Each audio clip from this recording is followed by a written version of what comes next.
It is exceptionally comical. The vile hatred that so many have in Tinseltown for our current president, Donald Trump. I don't think I've ever seen anything quite like this. I mean, I lived through the Reagan eras, but I think they probably don't even compete with this. After all, they could claim that Reagan was one of their own at one time. Uh,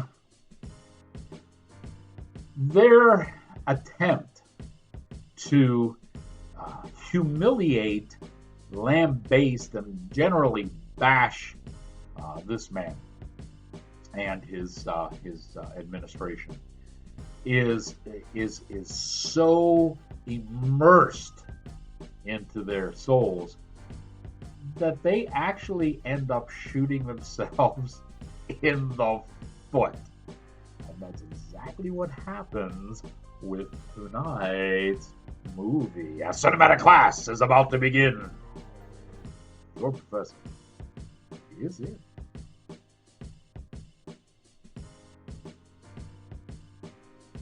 Greetings, salutations, and other sundry affair.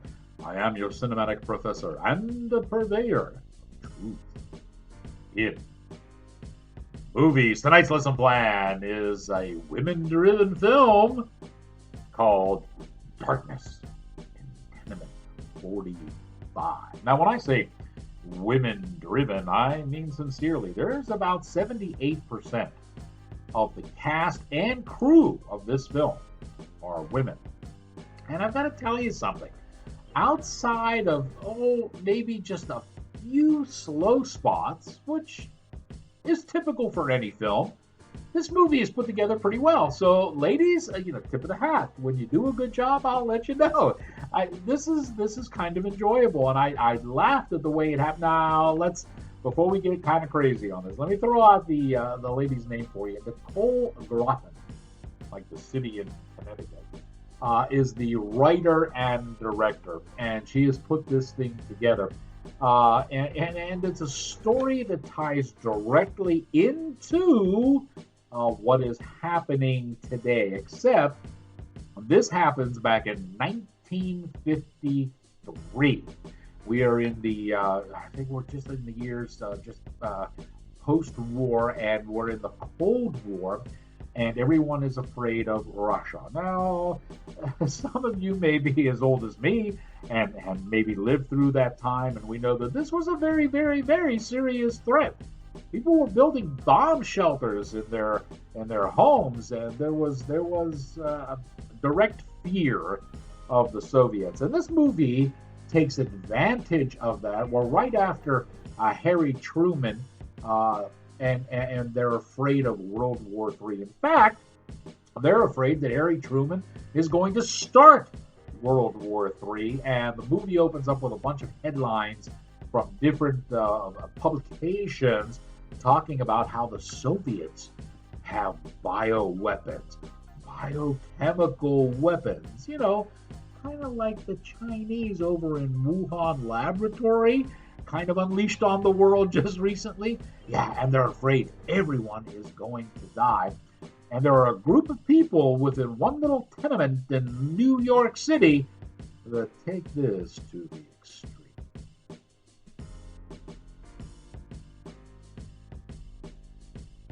Now, when you read the pre-publicity for this movie, and I'm privy to that, being a bona fide film critic, you get to see what the people are saying about it, the people who made it, and what their statements are, and what have you. And naturally, they're trying to tie this thing into what we're currently experiencing with all these lockdowns and the whole panic that's going on, if you will, the pandemic panic over the Wuhan virus. Okay? So, no coincidence then that the title, Darkness in Tenement 45, because, Trump is the 45th president. So the tie in there. And, they give you all these key phrases and the statements before the movie, like, in these troubling times, and as we live through the aftermath of the 2016 election, these people are mind-numbing. They really are. I mean, they just get over yourselves, okay? It's over and done. No, no, no, no. And in the process of Nicole trying to draw parallels between what's going on in this apartment and what's going on in our current country with the Wuhan virus, boy, she does exactly the opposite, shoots herself in the foot, and actually puts out a movie that when you watch it, you'll say, damn, President Trump's doing this the right way.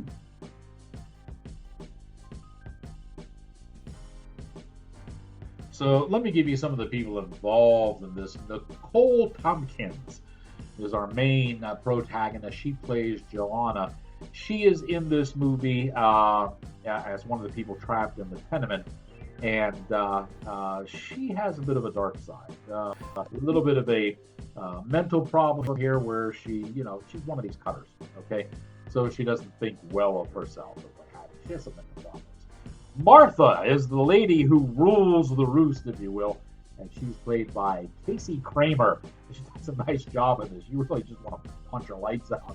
Walter is also in this. He is played by Kenyon Moment. And he's the now let me tell you a little bit about these characters. First off, you got to remember that we're back in 1953. 1953, ladies and gentlemen, was before the 60s revolution with the Civil Rights Act, but yet contained within this tenement building, we have a diverse population, which would make the progressives today feel very, very happy. We have whites, we have browns, and we have blacks all living together. Realistic for 1953? I don't think so.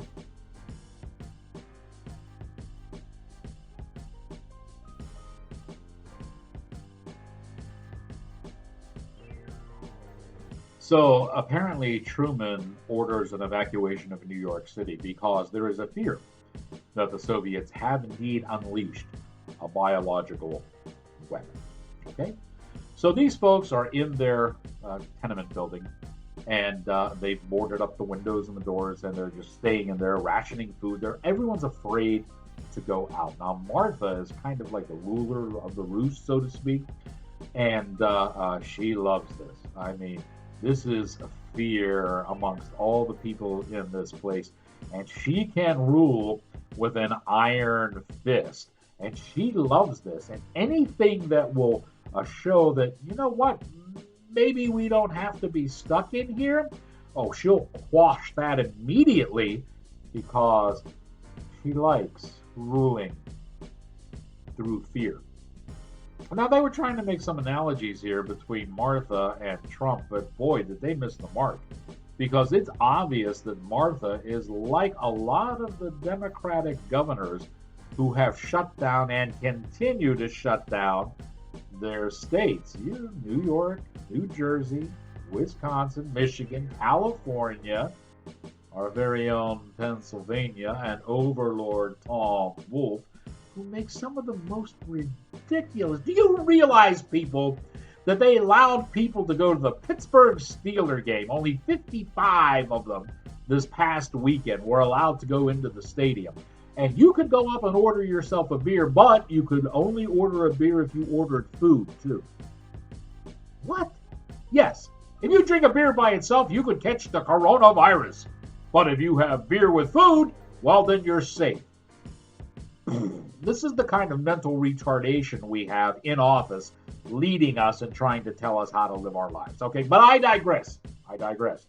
It just reminded me of these types of people because that is exactly the way Martha is. And as there is growing evidence that, you know what, everybody outside is going on with their lives and living well, and, you know, the state is open up again, she doesn't want to do it. She's got to go, we're doing this for the good of everybody. No, you're not. No, you're definitely not. And this movie really displays it. So once you watch this thing, regardless of what the pre-production notes say, and how, you know, we're living in the consequences of the 2006.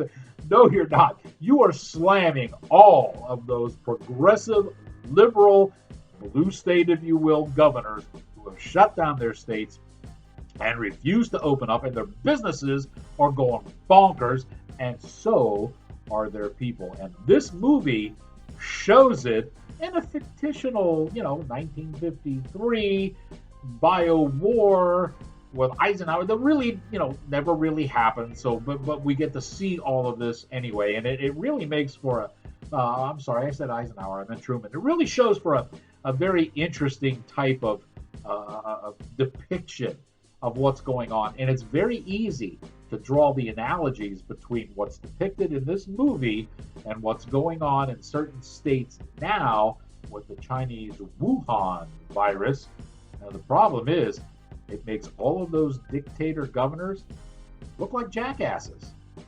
And I say, if the shoe fits, now that you have learned what you have learned, you're end with your lesson.